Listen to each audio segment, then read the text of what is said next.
EC পুনর্গঠন নিয়ে রাষ্ট্রপতির সঙ্গে আওয়ামী লীগের সংলাপে 4 দফা প্রস্তাব, সম্ভব হলে এখনই আইন চায় দলটি।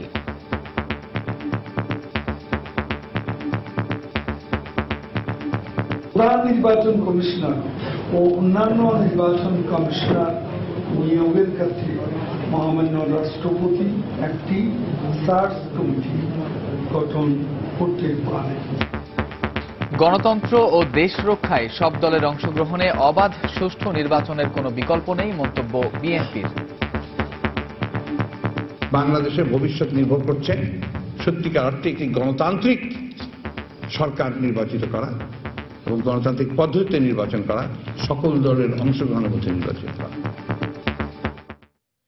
দেখছিলেন প্রধান শিরোনাম। সন্ধ্যার সময় সঙ্গে আছি আমি কামরুজ্জামান মামুন এবং আমি সাজিদ রাজু। এবারে অন্যান্য শীর্ষ সংবাদ। শপথ নিলেন নবনির্বাচিত ৫৯ জেলা পরিষদ চেয়ারম্যান। সততা ও নিষ্ঠার সঙ্গে জনপ্রতিনিধিদের দায়িত্ব পালনের নির্দেশ প্রধানমন্ত্রীর। গেল ৬ মাসে অভিযানে ৩০ জঙ্গি মারা যাওয়ায় নিজেদের অনেকটাই সফল দাবি করছে আইনশৃঙ্খলা বাহিনী। দীর্ঘমেয়াদী সমাধানে বন্দুকযুদ্ধ উপায় নয়, মত বিশ্লেষকদের। মিয়ানমারের অভ্যন্তরীণ জটিলতায় এদেশে আশ্রয় নেয়া রোহিঙ্গাদের দ্রুত ফিরিয়ে নেয়ার দাবি বাংলাদেশের। সূচির বিশেষ দূতের সঙ্গে পররাষ্ট্র সচিবের বৈঠক। রোববার থেকে অফিস সময়ে রাজধানীর মতিঝিল ও গুলিস্তান এলাকায় কোনো হকার বসতে পারবে না। অনুমতি মিলবে সন্ধ্যার পর, জানালেন দক্ষিণের মেয়র। চুম্বক কেমন করে বানাতে হয় কেউ বলতে পারবে? অলরাইট, আমি তোমাদেরকে শিখিয়ে দেবো আজকে। কিশোরগঞ্জের কুলিয়ারচরে ৩,০০০-এরও বেশি শিক্ষার্থীর ব্যবহারিক ক্লাসের বিশাল আয়োজন। গিনেস বুকে জায়গা করে নেয়ার প্রত্যাশা।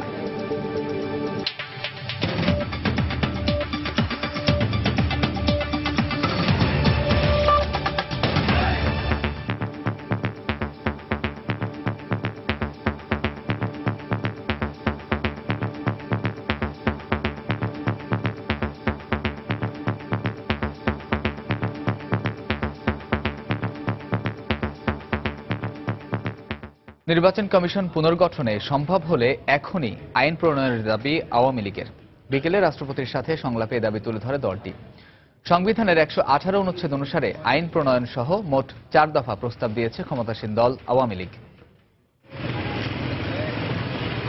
বুধবার বিকেলে নির্ধারিত সময়েই বঙ্গভবনে পৌঁছে যায় দলীয় সভাপতি শেখ হাসিনা সহ আওয়ামী লীগের ১৯ প্রতিনিধি। রাষ্ট্রপতি আব্দুল হামিদ বঙ্গভবনে স্বাগত জানান প্রধানমন্ত্রীকে। ইসি পুনর্গঠন নিয়ে প্রায় ১.৫ ঘণ্টা ধরে চলে রাষ্ট্রপতির সাথে আওয়ামী লীগের প্রতিনিধি দলের আলোচনা। এরপর সন্ধ্যা ৬:৩০টায় ধানমন্ডির দলীয় সভানেত্রীর কার্যালয়ে সংলাপ নিয়ে সংবাদ সম্মেলন করে দলটি, যেখানে দলের নেতারা জানায় ইসি গঠনে এখনই কোনো আইন কিংবা অধ্যাদেশ চায় আওয়ামী লীগ। নির্বাচনকালীন সময়ে প্রশাসন ও আইন শৃঙ্খলা বাহিনী সহ নির্বাচন পরিচালনার জন্য আবশ্যকীয় সকল সংস্থা ও প্রতিষ্ঠানকে নির্বাচন কমিশনের তত্ত্বাবধানে ন্যস্ত করা এবং সর্বশেষ 11 নির্বাচনকালীন সরকারের কর্মপরিধি কেবলমাত্র আবশ্যকীয় দৈনন্দিন রুটিন কার্যাবলীর মধ্যে সীমাবদ্ধ। গেল বছরের 18 ডিসেম্বর বিএনপির সাথে সংলাপের মাধ্যমে ইসি পুনর্গঠন নিয়ে রাজনৈতিক দলগুলোর সাথে সংলাপ শুরু করেন রাষ্ট্রপতি, যে সংলাপে অংশ নেয় ক্ষমতাসীন আওয়ামী লীগ সহ প্রায় 22টি রাজনৈতিক দল। আজহার লিমন, সময় সংবাদ, ঢাকা। বিএনপির মহাসচিব মির্জা ফখরুল ইসলাম আলমগীর বলেছেন, রাষ্ট্রপতির ইচ্ছার উপরই নির্ভর করছে নির্বাচন কমিশনের ভবিষ্যৎ। গণতন্ত্র ও দেশ রক্ষায় সব দলের অংশগ্রহণে অবাধ সুষ্ঠু নির্বাচনের কোনো বিকল্প নেই বলেও মন্তব্য করেন তিনি। বিকেলে রাজধানীর সেগুনবাগিচায় কচিকাঁচা মিলনায়তনে চলচ্চিত্রকার চাষী নজরুল ইসলামের ২য় মৃত্যুবার্ষিকী উপলক্ষে আয়োজিত স্মরণ সভায় তিনি এ মন্তব্য করেন। মাননীয় রাষ্ট্রপতি তিনি রাজনৈতিক দলগুলোকে আহ্বান করেছেন, আমাদেরকে প্রতিনিধি রেখেছেন, আমরা তার জন্য তাকে ধন্যবাদ জানাই। এখন শেষ পর্যন্ত উনি কি করবেন তার উপরেই নির্ভর করবে নির্বাচন কমিশনের ভবিষ্যৎ। বাংলাদেশের ভবিষ্যৎ নির্ভর করছে সত্যিকার অর্থে একটি গণতান্ত্রিক সরকার নির্বাচিত করা এবং গণতান্ত্রিক পদ্ধতিতে নির্বাচন করা, সকল দলের অংশগ্রহণের মধ্যে নির্বাচন করা। একটি দল তথাকথিত উন্নয়নের কথা বলে লুটপাট চালাবে আর সেই উন্নয়নের কথা বলে গণতন্ত্রকে ধাক্কা মেরে ফেলে দেবে, এটা এই দেশের মানুষ কখনোই মেনে নিতে পারে না। উন্নয়ন কর্মকাণ্ড বাস্তবায়নের জন্য জেলা পরিষদেরও যথেষ্ট ক্ষমতা থাকবে উল্লেখ করে প্রধানমন্ত্রী শেখ হাসিনা নবনির্বাচিত জেলা পরিষদের চেয়ারম্যানদের সততা ও নিষ্ঠার সাথে দায়িত্ব পালনের নির্দেশ দিয়েছেন। সকালে প্রধানমন্ত্রী কার্যালয়ে জেলা পরিষদ চেয়ারম্যানদের শপথ অনুষ্ঠানে এ নির্দেশ দেন প্রধানমন্ত্রী। এ সময় নিজ নিজ জেলার সমস্যা চিহ্নিত করে উন্নয়ন ত্বরান্বিত করার নির্দেশও দেন প্রধানমন্ত্রী। দেশের ইতিহাসে প্রথমবারের মতো অনুষ্ঠিত জেলা পরিষদ নির্বাচনে বিজয়ী চেয়ারম্যানরা শপথ নিলেন মানুষের সেবা করার। বুধবার সকালে প্রধানমন্ত্রীর কার্যালয়ে সরকার প্রধান শেখ হাসিনা শপথ বাক্য পাঠ করান জেলা পরিষদের নবনির্বাচিত 59 জন চেয়ারম্যানকে। চেয়ারম্যানদের শপথ শেষে সংক্ষিপ্ত বক্তব্যে প্রধানমন্ত্রী শেখ হাসিনা বলেন, একাগ্রতা ও নিষ্ঠার সাথে কাজ করে প্রান্তিক পর্যায়ের উন্নয়ন নিশ্চিত করতে হবে। বলেন, উন্নয়ন কর্মকাণ্ড বাস্তবায়নে জেলা পরিষদের হাতেও ক্ষমতা থাকবে। ইতিমধ্যে বেশ কিছু কাজ আমরা যেমন উপজেলা পর্যায়ে হস্তান্তর করেছি এবং জেলা পরিষদের হাতেও যথেষ্ট ক্ষমতা থাকবে মানুষের সেবা নিশ্চিত করা এবং স্ব জেলার সার্বিক উন্নয়নের। আমি চাই সততা, নিষ্ঠা, একাগ্রতার সাথে আপনারা স্ব দায়িত্ব পালন করবেন। স্থানীয় সরকার, পল্লী উন্নয়ন ও সমবায় মন্ত্রণালয়ে আয়োজিত ওই শপথ অনুষ্ঠানে প্রধানমন্ত্রী নিজ নিজ জেলার সমস্যা শনাক্ত করে ব্যবস্থা নেওয়ার পরামর্শ দেন জেলা পরিষদ চেয়ারম্যানদের। আজকে যে শপথ আপনারা নিলেন, কাজে সেই শপথ অনুযায়ী আপনাদেরকে দেশ ও জাতির সেবায় নিবেদিত প্রাণ হয়ে কাজ করতে হবে। আপনাদের স্ব জেলা, সেই জেলার সার্বিক উন্নয়ন এবং কি কি সমস্যা আছে সেগুলি খুঁজে বের করা, কি করলে পরে সেই জেলার আরো উন্নতি হতে পারে সেদিকে দৃষ্টি দেওয়া এবং দেশকে জাতির পিতার স্বপ্নের সোনার বাংলাদেশ হিসেবে গড়ে তোলার প্রত্যয় নিয়ে আপনাদের কাজ করতে হবে, সেটুকুই আমি চাই। গেল 28 ডিসেম্বর অনুষ্ঠিত জেলা পরিষদ নির্বাচনে বিজয়ী সদস্যদের শপথ অনুষ্ঠান আগামী 18 জানুয়ারি রাজধানীর ওসমানী স্মৃতি মিলনায়তনে অনুষ্ঠিত হবার কথা রয়েছে। দেবাশিস রায়, সময় সংবাদ, ঢাকা। নির্বাচনে অংশ নিয়ে তা বর্জন করা বিএনপির দ্বিমুখী নীতি বলে মন্তব্য করেছেন আওয়ামী লীগের সাধারণ সম্পাদক ওবায়দুল কাদের। সকালে রাজধানীর ধানমন্ডিতে নবনির্বাচিত জেলা পরিষদের চেয়ারম্যানদের নিয়ে বঙ্গবন্ধুর প্রতিকৃতিতে শ্রদ্ধা নিবেদন শেষে এ মন্তব্য করেন তিনি। আন্দোলনের ডাক দিয়ে বিএনপি ঘরে বসে থাকে বলেও মন্তব্য করেন ওবায়দুল কাদের। এ সময় তৃণমূলের উন্নয়নে কাজ করতে নানা প্রতিশ্রুতি দেন জেলা পরিষদের চেয়ারম্যানরা। কোনো প্রতিবন্ধকতা ছাড়া তৃণমূল পর্যায়ে উন্নয়নমূলক কাজ করতে একটা আইন করারও দাবি জানান তারা।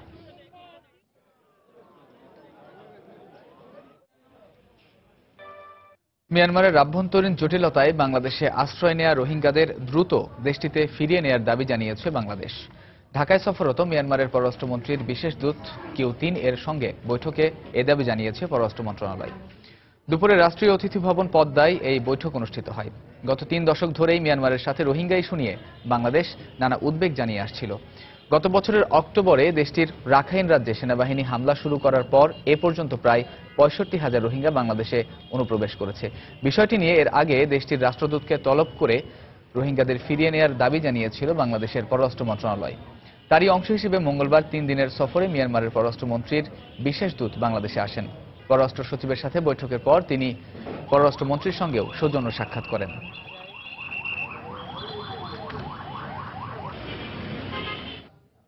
সন্ধ্যার সময় আরো থাকছে।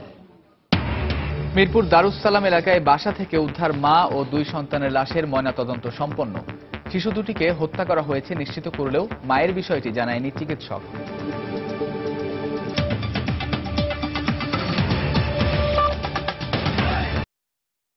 তিন হাজারের বেশি স্কুল শিক্ষার্থীর অংশগ্রহণে ব্যবহারিক ক্লাসের বিশাল আয়োজন শেষ হল কিশোরগঞ্জের কুলিয়ারচরে। ডক্টর জাফর ইকবালের তত্ত্বাবধানে 1.5 ঘণ্টাব্যাপী ক্লাসে শিক্ষার্থীরা হাতে কলমে চৌম্বক তরঙ্গের পরীক্ষা নিরীক্ষা করার সুযোগ পেয়েছে। এত বড় ক্লাসে অংশ নিতে পেরে খুশি শিক্ষার্থীরা। আর সফলভাবে ক্লাস শেষ করতে পারায় গিনেস বুকে নাম লেখানোর ব্যাপারে আশাবাদী আয়োজকরা। 800 বেঞ্চ, প্রতি বেঞ্চে 4 জন করে মোট 3200 শিক্ষার্থী। সাদা কাপড়ের দেয়ালে তৈরি বিশ্বের সবচেয়ে বড় ক্লাসরুম। এমনই আয়োজনে কিশোরগঞ্জের কুলিয়ারচরে একই ছাদের নিচে অনুষ্ঠিত হলো বিশ্বের সবচেয়ে বড় ব্যবহারিক ক্লাস। চুম্বকী কাঠকে আকর্ষণ করে না, গুড, তোমরা জানো অলরেডি। ডক্টর মোহাম্মদ জাফর ইকবালের তত্ত্বাবধানে 80 জন শিক্ষকের সহযোগিতায় বেলা 11টার দিকে শুরু হয় মহড়া ক্লাস। দুপুর 12টায় শুরু হয় মূল ক্লাস। কয়েকটি গ্রুপে ভাগ হয়ে চৌম্বক তরঙ্গের মাধ্যমে কম্পাস তৈরির দীক্ষা নেন শিক্ষার্থীরা। আর এ কাজে ব্যবহার করা হয় শিক্ষার্থীদের বাড়িতে থাকা নানা উপকরণ। নির্দেশনা অনুযায়ী সফলভাবে তৈরি হয় এক একটি কম্পাস।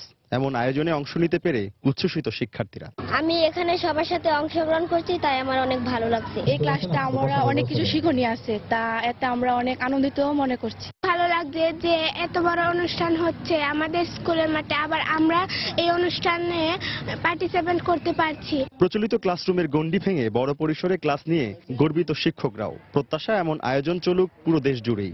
ছাত্রছাত্রীদের জন্য এটা খুবই সহায়ক হিসাবে কাজ করবে এবং বিজ্ঞান বিষয়ে এটাকে মানে আগ্রহ করে তুলবে। এই যে একটা চেতনা আমাদের কোমর মধ্যে শিশুদের মনে এবং আমাদের অভিভাবকদের মনে কাজ করছে, এটা সত্যি পরবর্তী প্রজন্মের জন্য একটা উদাহরণ হয়ে থাকবে। শুধু ৩৫০০ শিক্ষার্থী নয়, পুরো দেশের শিক্ষার্থীদের বিজ্ঞান শিক্ষায় অনুপ্রেরণা যোগাবে কুলিয়ারচরের এই আয়োজন। বাংলাদেশের ছেলেমেয়েরা এখন বিজ্ঞান অনেকেই পড়তে যাচ্ছে না নানা কারণে। আমার মনে হয় যে এই ঘটনাটা যখন নাকি প্রচার হবে, দেশের মানুষজন দেখবে, তাই না, তারা বিজ্ঞানে একটা আগ্রহ হবে, উৎসাহ হবে। এবং এখানে যে বাচ্চারা আছে আমার ধারণা তারাও ভবিষ্যতে বিজ্ঞানী পড়ার জন্য আগ্রহী হবে। এদিকে সফলভাবে এই আয়োজন শেষ করতে পারায় অস্ট্রেলিয়াকে পেছনে ফেলে বিশ্ব রেকর্ডের স্বীকৃতি মিলবে বাংলাদেশের, এমনটাই প্রত্যাশা আয়োজকদের। আমরা যদি সবাই সাকসেসফুলি করতে পারি, ডেফিনেটলি এটা খুবই গর্বের একটা বিষয় এবং আমার মনে হয় আমরা সবার জন্য এটা খুব আনন্দের একটা বিষয়। অবকাঠামো তৈরি করা হবে। বুক অব রেকর্ডসের কোনো প্রতিনিধি এই অনুষ্ঠানে আসেনি, তবে তাদের এই অনুষ্ঠানের পুরো ভিডিওটি পাঠানো হবে, তারপর এই বিষয়ে হয়তো সিদ্ধান্ত নেওয়া হবে। তবে সবকিছু ছাপিয়ে এই আয়োজন বিজ্ঞান মনস্ক জাতি গঠনে গুরুত্বপূর্ণ ভূমিকা পালন করবে, এমনটি বলা যায় নিঃসন্দেহে। কিশোরগঞ্জের কুলিয়ারচর থেকে শরীফুল ইসলাম সৌরভ, সময় সংবাদ। গেল ৬ মাসে আইন শৃঙ্খলা রক্ষা বাহিনীর একের পর এক অভিযানে মারা গেছে ৩০ জঙ্গি, গ্রেফতারও হয়েছে অনেকে। এ অবস্থায় জঙ্গিবাদ দমনের নিজেদের অনেকটাই সফল দাবি করছে পুলিশ। তবে বিশ্লেষকরা বলছেন, বন্দুকযুদ্ধ কিংবা অভিযানে হত্যার মাধ্যমে সাময়িক সাফল্য পাওয়া যেতে পারে, কিন্তু দীর্ঘমেয়াদী সাফল্যের জন্য এটি সঠিক পথ নয়। পুলিশ প্রধান বলছেন, উগ্রবাদ রোধে পারিবারিক ও সামাজিক সচেতনতা বাড়ানোর চেষ্টা করছেন তারা। খান মোহাম্মদ রুমেলের রিপোর্ট। গুলশান হোলি আর্টিজান হামলার ভয়াবহতা ও নৃশংসতায় গোটা দেশ যখন শোকে স্তব্ধ, তার কয়েক সপ্তাহের ব্যবধানে কল্যাণপুরে পুলিশি অভিযানে মারা যায় 10 জঙ্গি। জঙ্গি আস্তানা থেকে উদ্ধার হয় আইএসের পতাকা ও পোশাক। বড় ধরনের নাশকতার প্রস্তুতি নিতেই জঙ্গিরা এখানে আস্তানা গেড়েছিল বলে জানানো হয় পুলিশের পক্ষ থেকে।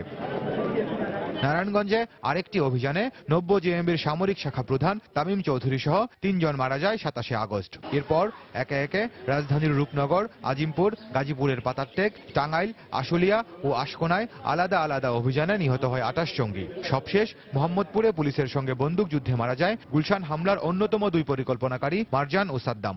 বিশ্লেষকরা বলছেন, এগুলো হতে পারে জঙ্গিবাদ মোকাবেলার আপাত সমাধান, কিন্তু দীর্ঘমেয়াদে জঙ্গিবাদ নির্মূল করতে গেলে কাজ করতে হবে শেকড় থেকে।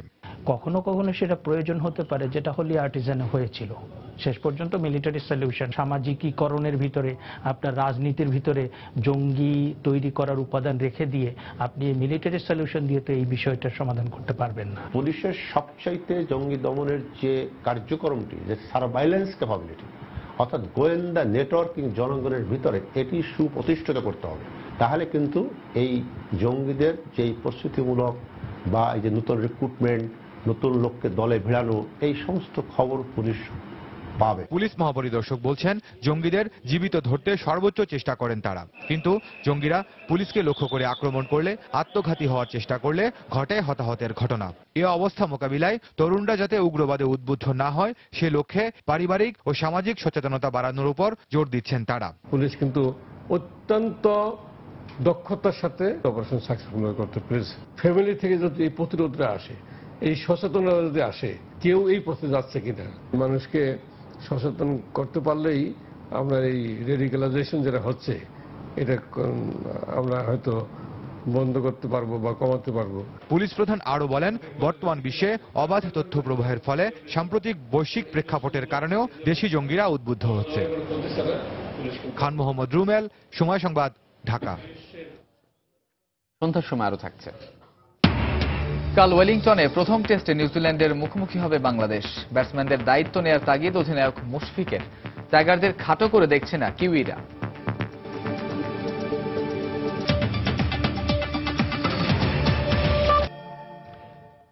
দু সাল হবে ঘুষ লেনদেনকারীদের জন্য আতঙ্কের বছর। সকালে দুর্নীতি দমন কমিশন দুদক আয়োজিত সংবাদ সম্মেলনে একথা বলেন দুদক চেয়ারম্যান ইকবাল মাহমুদ।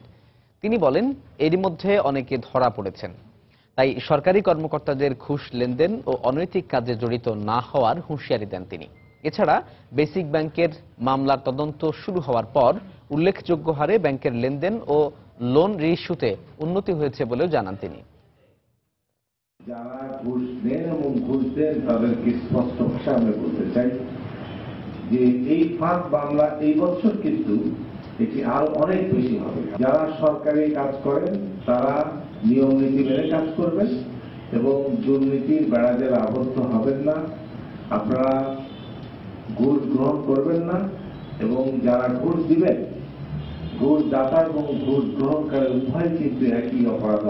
14 মার্চ এর পর থেকে বেসিক ব্যাংকে নগদ অর্থ জমা পড়েছে, যেগুলো ঋণ, তথাকথিত ঋণ বা কালো ঋণ নেওয়া হয়েছিল, সেই টাকা 359 কোটি 16 লক্ষ টাকা জমা পড়েছে।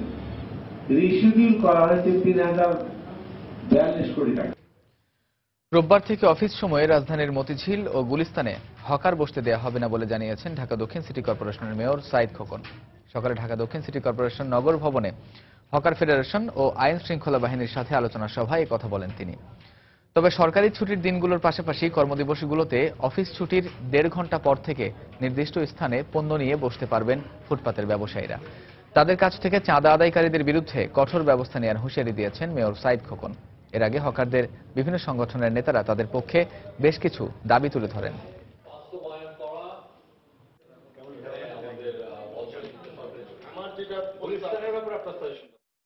জনসাধারণ, ব্যবসা বাণিজ্য যারা পরিচালনা করেন, যারা বিভিন্ন স্কুলের ছাত্রছাত্রী, অর্থাৎ আমাদের কাজকর্ম শেষ করে নির্বিঘ্নে বাসায় চলে যাবার পর সন্ধ্যা 6:30 থেকে হকার নির্দিষ্ট ফুটপাতে তাদের ব্যবসা পরিচালনা করতে পারবে।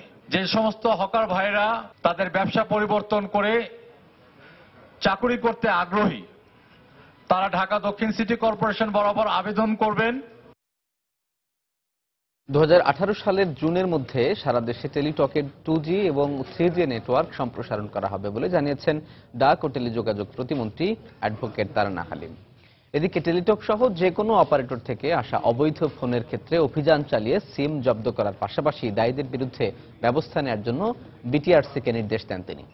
দুপুরে সচিবালয়ে নোকিয়া ও অ্যালকাটেল প্রতিষ্ঠানের সাথে এই সংক্রান্ত এক চুক্তি সই করার পর সাংবাদিকদের প্রতিমন্ত্রী একথা বলেন।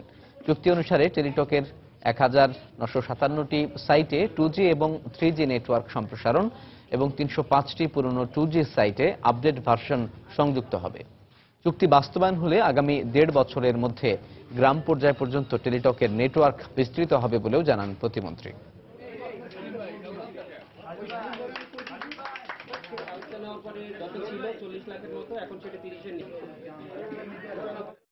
যেভাবে এগোচ্ছি সেভাবে এগোতে থাকি, তাহলে আমরা আশা করছি যে 27শে জুন 2018-এর মধ্যে এই কাজটি আমরা সম্পূর্ণভাবে সমাপ্ত করতে সক্ষম হব।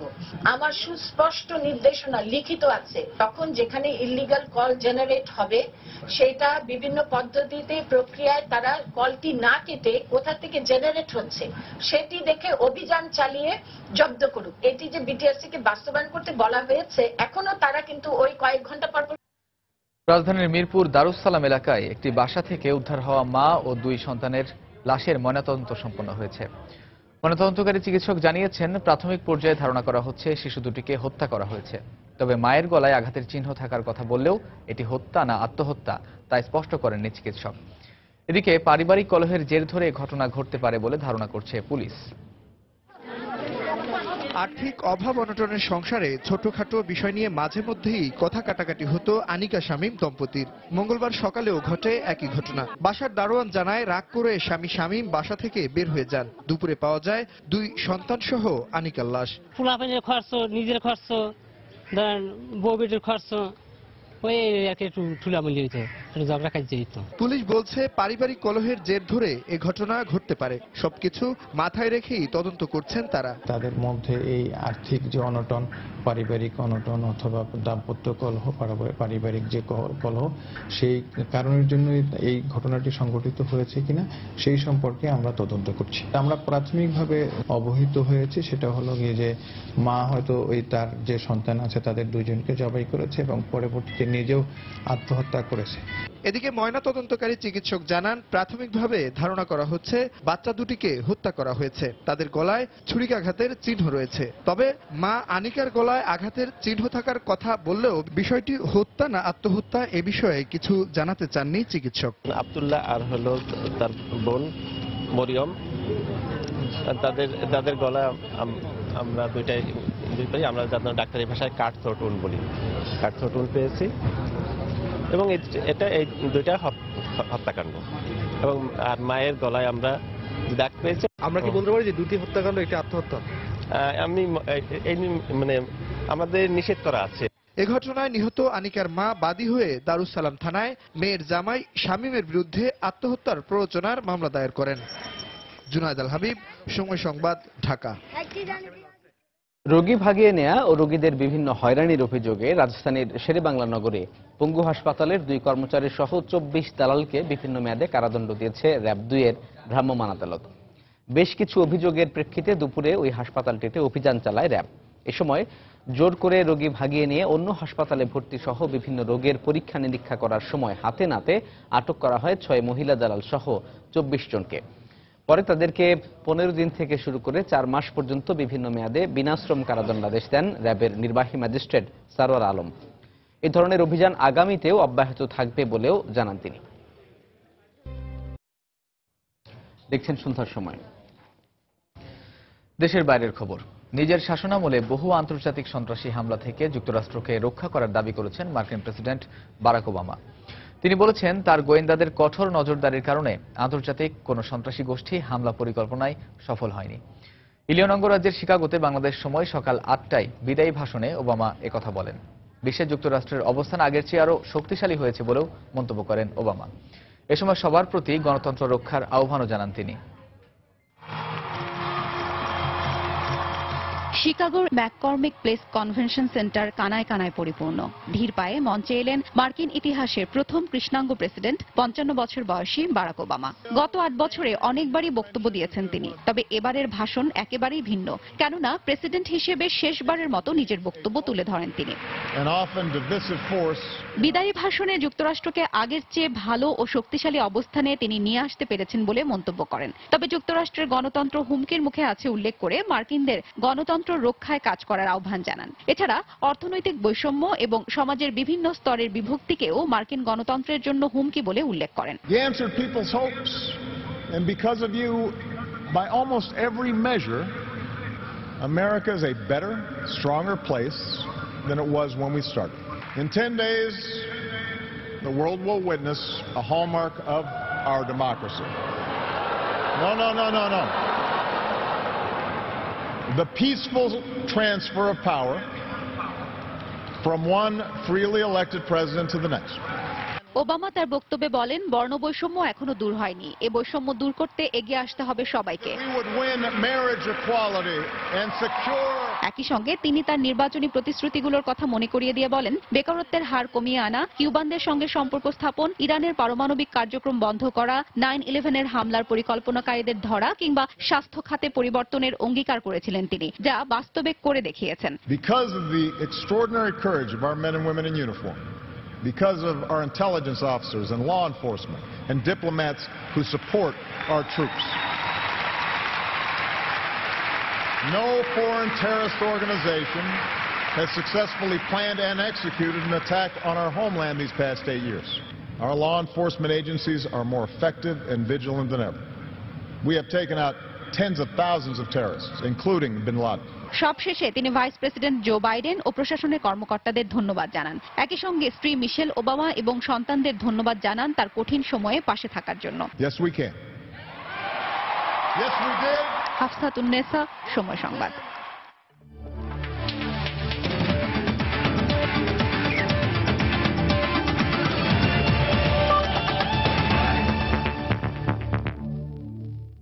বাংলাদেশ নিউজিল্যান্ড টেস্ট সিরিজের খবর।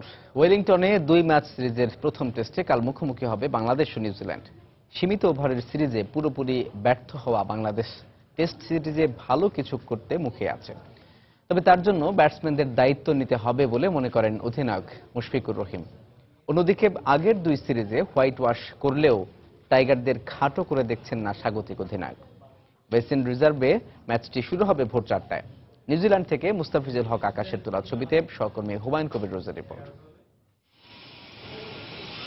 রঙিন পোশাকের লড়াইয়ে প্রত্যাশা প্রাপ্তি যখন শূন্যের কোঠায়, ক্রিকেটারদের আত্মবিশ্বাসও তখন তলানিতে। এমন অবস্থায় টাইগারদের মিশন টেস্ট সিরিজ। নিউজিল্যান্ডের মাটিতে পরিসংখ্যানও বিপরীতমুখী। এর আগে ওয়েলিংটনে খেলা 2টি টেস্টেই ইনিংস ব্যবধানে হেরেছে বাংলাদেশ জাতীয় ক্রিকেট দল। এবারও কি তাই? এমন প্রশ্ন যখন বেসিন রিভার্সের বাতাস ভারী করে তুলেছে, তখন ব্যাটসম্যানদের সতর্ক করে দিলেন টাইগার অধিনায়ক মুশফিকুর রহিম। আমরা কিভাবে টেস্ট ম্যাচটা অ্যাটলিস্ট সেট করে দিতে পারি বোলারদের জন্য, কারণ আমরা যদি একটা এনাফ স্কোরবোর্ডে রান দেই, যেটা কিনা আমাদের বোলাররা হয়তো বা ডিফেন্ড করতে পারবে এবং 2টা ইনিংস মিলে, সো সেই জায়গাটা আমি বলবো যে চ্যালেঞ্জটা বেশি থাকবে ব্যাটসম্যানদের। অন্যদিকে নিউজিল্যান্ডের বোলাররা বরাবরই ওয়েলিংটনের উইকেটে প্রতিপক্ষকে করে ধরাশায়ী, সাথে বাড়তি পাওয়া বাতাসের পাগলামি। ব্যাটসম্যানরা সিরিজে দিয়ে যাচ্ছে আস্থার শতভাগ প্রতিদান, কিন্তু তারপরও অতিথিদের ব্যাপারে তারা সাবধান। বাংলাদেশ অভিজ্ঞ দল, টেস্টেও সাম্প্রতিক সময়ে ভালো করছে। ওয়ানডে ও টি20তে ওদের বিপক্ষে চাপ নিয়ে খেলতে হয়েছে আমাদের। টেস্টেও প্রতিদ্বন্দ্বিতা হবে, কোনো সন্দেহ নেই। তবে আপাতত প্রথম টেস্টের উপরই পূর্ণ মনোযোগ দিচ্ছি আমরা। কন্ডিশন ভিন্ন হলেও বাংলাদেশের পেস ব্যাটারিও কম নয়। বিশেষ করে স্পিড স্টার তাসকিন আহমেদের অভিষেকের এই ম্যাচে মুশফিকের আত্মবিশ্বাস, প্রতিপক্ষকে অল আউটের ক্ষমতা রাখে তার বোলিং বিভাগ। তারা যে উইকেটে দিবে এটা অবশ্যই সেমি কন্ডিশন হবে, তো সেই ক্ষেত্রে বলবো যে আমরা ব্যাকহোম যেটা কিনা স্পিনাররা যে অ্যাটাকিং রোলটা করতো, আমার মনে হয় এখানে অবশ্যই যারা পেস বোলার আছে তাদের করতে হবে। এবং আমি বিলিভ করি যে আমাদের যে 4 জন স্কোয়াডে আছে পেস বোলার ইনক্লুডিং সৌম্য 5 জন আছে, তো তাদের খুব ভালো ক্যাপাবিলিটি আছে যে 20 উইকেট নেওয়ার। সেটা শুধু নিউজিল্যান্ড না, যে কোনো ওয়ার্ল্ড ক্লাস ব্যাটিং অ্যাটাকের এগেইনস্টে। 3 পেসার, 1 জন বিশেষজ্ঞ স্পিনার মেহেদী মিরাজ আর 7 জন ব্যাটসম্যান নিয়ে একাদশ সাজাতে পারে বাংলাদেশ ক্রিকেট দল। এ তো বেশ কিছুদিন আগেও টেস্ট র্যাঙ্কিং এর সেরাদের কাতারে থাকা পাকিস্তানের শক্তিশালী ব্যাটিং লাইন আপ এই ভেন্যুতে 3 দিনেও টেস্ট টেনে নিতে পারেনি। সেক্ষেত্রে টেস্ট র্যাঙ্কিং এ তলানিতে থাকা বাংলাদেশের ব্যাটসম্যানরা কতটুকু পারবেন? কারণ প্রশ্নটা এসেই পড়ে। নিউজিল্যান্ডের পেস আতঙ্কর পাশাপাশি যে বাংলাদেশের ব্যাটসম্যানদের জন্য অদৃশ্য প্রতিপক্ষ হবে এখানকার বেরসিক বাতাস। ওয়েলিংটনের বেসিং রিজার্ভ থেকে হুমায়ুন কবির রোজ, সময় সংবাদ, নিউজিল্যান্ড। সন্ধ্যার সময় পর্যায়ে শীর্ষ সংবাদ জানিয়ে দিচ্ছি আরেকবার। ইসি পুনর্গঠন নিয়ে রাষ্ট্রপতির সঙ্গে আওয়ামী লীগের সংলাপে 4 দফা প্রস্তাব। সম্ভব হলে এখনই আইন চায় দলটি। সব দলের অংশগ্রহণের বিকল্প নেই মন্তব্য বিএনপির। শপথ নিলেন নবনির্বাচিত 59 জেলা পরিষদ চেয়ারম্যান। সততা ও নিষ্ঠার সঙ্গে জনপ্রতিনিধিদের দায়িত্ব পালনের নির্দেশ প্রধানমন্ত্রীর। গেল 6 মাসে অভিযানে 30 জঙ্গি মারা যাওয়ায় নিজেদের অনেকটাই সফল দাবি করছে আইন শৃঙ্খলা রক্ষা বাহিনী। দীর্ঘমেয়াদী সমাধানে বন্দুকযুদ্ধ উপায় নয়, মত বিশ্লেষকদের। মিয়ানমারের অভ্যন্তরীণ জটিলতায় এদেশে আশ্রয় নেয়া রোহিঙ্গাদের দ্রুত ফিরিয়ে নেয়ার দাবি। বাংলাদেশের সূচির বিশেষ দূতের সঙ্গে পররাষ্ট্র সচিবের বৈঠক। চুম্বক কেমনি করে বানাতে হয় কি বলতে পারবে? অলরাইট, আমি তোমাদেরকে শিখিয়ে দিব আজকে। কিশোরগঞ্জের কুলিয়ারচরে 3000-এরও বেশি শিক্ষার্থীর ব্যবহারিক ক্লাসের বিশাল আয়োজন। গিনেস বুকে জায়গা করে নেয়ার প্রত্যাশা। এই ছিল সন্ধ্যার সময়। যে কোনো খবর পেতে ভিজিট করুন সময় নিউজ.টিভি। সঙ্গে থাকুন সময়।